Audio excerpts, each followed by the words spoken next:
Hello and welcome to a SMRP video. And today we are looking at Transformers Earthrise War for Cybertron Trilogy, Cybertronian Villains, Skywarp and Thundercracker.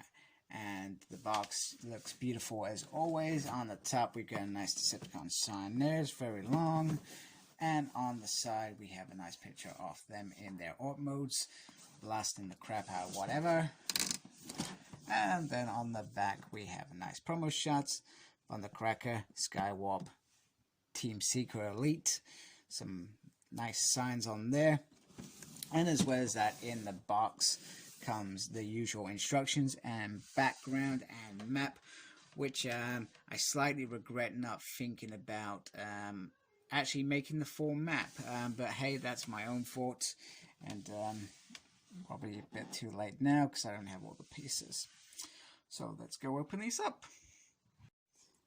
Okay, so here is Skywarp and Thundercracker out of the packaging. And we'll just have a little closer look. In my opinion, I think they look very, very nice. Some really nice detail on there.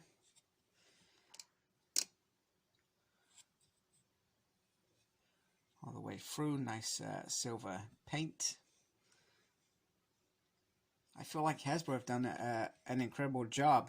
Okay, yes, they're just repaints off Starscream and each other. And in terms of heads, their heads are different. Sorry. Very professional of me sneezing there. Here's Skywarp, if I can focus. Once again, he's got a different mouth compared to the other one. It looks... maybe he's shouting or something. It's a little bit weird, but I love the colors on this guy, especially the wings. The wings are very, very nice there. The purple just, I feel like, enhances the figure, in my opinion. Detail is very nice there. Again, the chest looks very nice. Obviously, black and purple all the way around. These look good here. And once again, the back looks good there. So they do look very, very nice together. I guess the biggest gripe for me is the fact that it's a set that's hard to get. And I'm not going to lie, I probably spent more money on this than I should have. And this has been, I guess, my biggest gripe with some of the figures in this wave, like the exclusives, etc. They are hard to get. And then we bring in his leader Starscream, and once again they just look, maybe I should put them like that. They just feel like they work. I'm not sure there's much difference between these heads. Maybe a slight little difference, but not really. And you just feel like they all look really good together, and it's nice to have full team. The price and this, and the only way to get it now is probably second hand, so just maybe wait for that good deal. It will either come along or it get worse. That's the trouble with Transformers. They're kind of hit and miss. I've sold stuff in the past when I've had to, mainly masterpieces when I've sold, and it's not gone the way that I've wanted it in terms of what I've wanted to set it for. And then sometimes when I've sold things, recently I've sold a couple of sets and they've gone for more than I imagined, and that's because people aren't either selling them, they're hard to get, or they're just out of stock, or they've just not made enough to do it. Or you've got the other thing where people deliberately go and buy a load because they know that it's now at a premium and they set it for a stupid price. Like the cone heads, I'm not even going to try and do that. I'm really sorry. I'd love to show them off, but I'm not, unless the opportunity comes up, I am not going to be doing it at all. Which is a shame, a real shame, because these guys are nice, and it's, you know, and for those G1 fans, it's nice to have a full set of these guys together. And like I said, they do look really nice. Okay, you can say, oh, they're repaints, and, you know, we're paying a stupid amount of money for them. But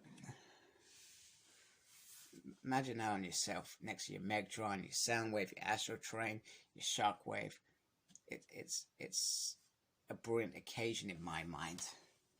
A brilliant occasion. So I think they look nice. I like them. I'm going to go transform them, and let's see how they look transformed. And here they are in their Orc mode, and this is a thing of beauty as far as I'm concerned. The Seekers together in their play modes, they look beautiful. The transformation is nice and simple, like all these Earthrise figures as far as I'm concerned. I'll just quickly show Starscream as I've got him here, in case you missed that. Once again, very, very beautiful.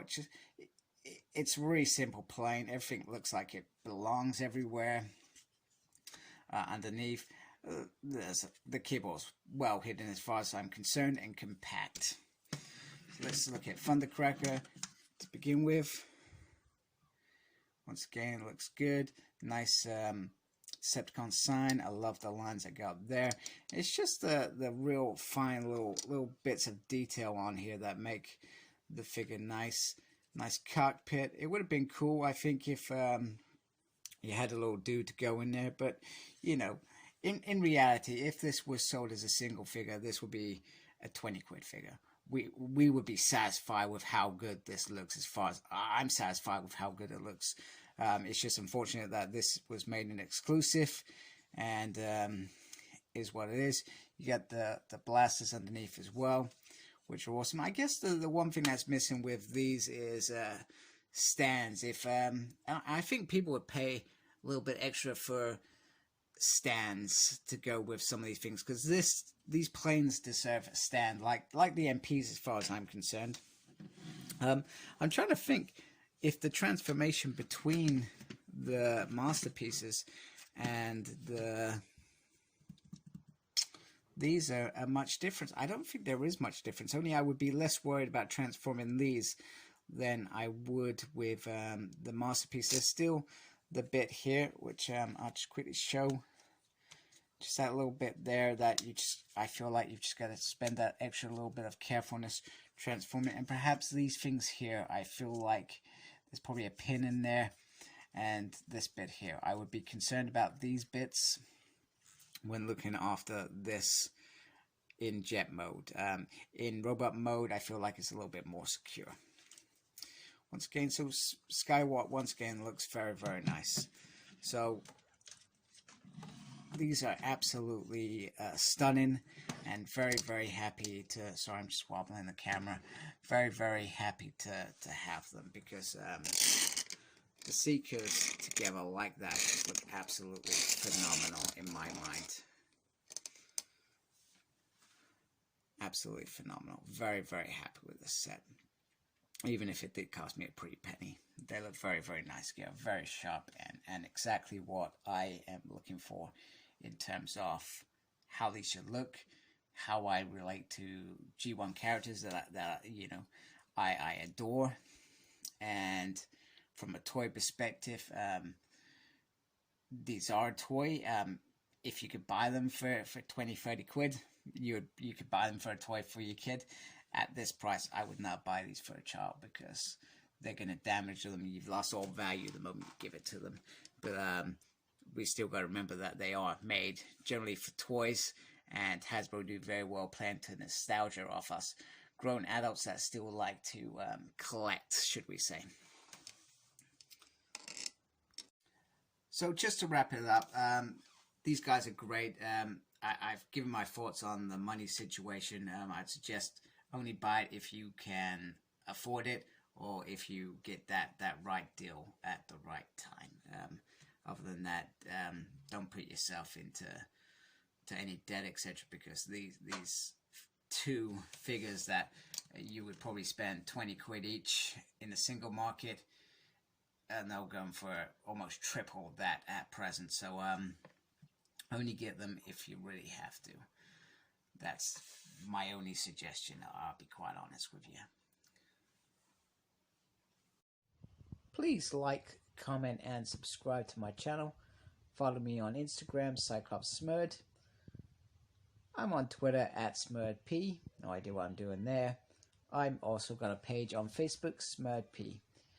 And embrace the geekiness. Thank you for watching. Take care. Goodbye.